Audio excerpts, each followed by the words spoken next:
Medyo wala tayong gana gumawa ng video mga idol gawa nung na-upset ang Gilas. Pero shoutout dito kay Idol Ray G. Carillo na nagsuggest ng ating content. Pabilis lang to. Itong mahusay nga po na pagdepensa ng Chinese Taipei kontra sa opensa ng Gilas. At simple lang naman to. Haras malala sila. Unang quarter pa lang po kita na natin dito sa strong side ay lapit-lapit sila sa mga tao nila. Even si Scotty na hindi naman titira sa ganyan kalayo ay pine-pressure nga nito ni Lin para ma-delay ang action nitong Gilas. Kita nating napaghandaan din talaga ng Chinese Taipei itong triangle ng Gilas kasi nung gagawin na sana nila yung other options nila sa play kung saan itong si Oftana ay aangat na para kunin ang bola. Tumodo bigla ng deny itong tao niya. Even dito kay Dwight, kung ipapasa ni Scotty yan ay medyo delikado gawa nung andyan nga lang din yung defender niya malapit.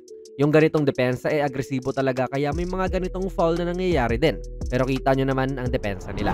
Ang talino rin ng ginawa ng kalaban dito. So ang pansinin na muna natin ay itong si AJ Edu pati si Scotty mga idol. Tapos itong dalawang to ang mga tao nila. Diyan muna tayo focus sa kanilang apat Tapos may 2-man game sina Scotty rito kung saan makikita natin na sumama yung dalawa kay Scotty sa kanyang pagpasok. Kaya malamang mga idol, dun ipapasa sa libre at malawag na ang depensa sa kanya. Iisipin niya rin na open siya. No, bigla ang manggugulat yung 29 dito ng kalaban. Kasi hindi pa dapat siya lalapit dyan mga idol. Dapat antayin niya lang muna si Edo na pumasok sa loob at doon ng perfect time na magro-rotate siya. Kaya nga talagang nagulat si Edo na may isa pang defender sa harapan niya. Hindi niya talaga ine-expect yun at turnover sa Gilas. Kudos talaga dito sa pressuring defense ng kalaban mga idol. Kita natin ngayon ang triangle ng Gilas na gusto nilang patakbuhin. Kaya nga mula sa gitna ay pumesto na si CJ dyan sa kanan.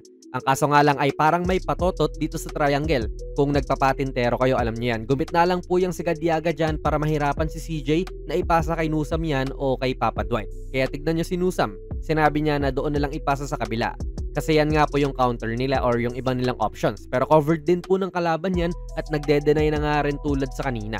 Ang masama pa ay na-pick up na nga rin po ni CJ tong bola kaya bilang na lang ang mga segundo na dapat hawak niya to. Todo pressure din kasi itong 5'7" na sigaw sa kanya. Solid mag-pressure din.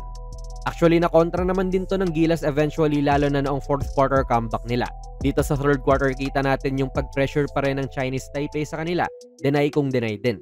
Kaya nung umaangat si Brownlee, matik dinanay na kagad to, kaya binakturan niya. Nakapag-adjust naman din sila kahit papaano.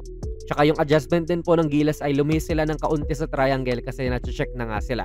Kaya buhat din talaga si JB rito at kita natin yung pagiging tough shot maker din niya. Napakaganda pa rin ng depensa pero kinakaya naman niya. Kaya nga naka 39 points to kasi siya na talaga ang nag-manufacture ng mga tira niya. Pero kahit na ganun mga idol ay maganda pa rin ang mga sagot ng Chinese Taipei sa dulo. Nakalamang tayo pero nakakasagot sila. Ang rare nga rin ng pangyayari dito sa game na ito kasi better ang shooting natin overall. Better ang shooting sa 3 in terms sa mga porsyento although mas marami silang mga shoot. Pero mas marami rin naman yung mga free throw attempts natin di hamak.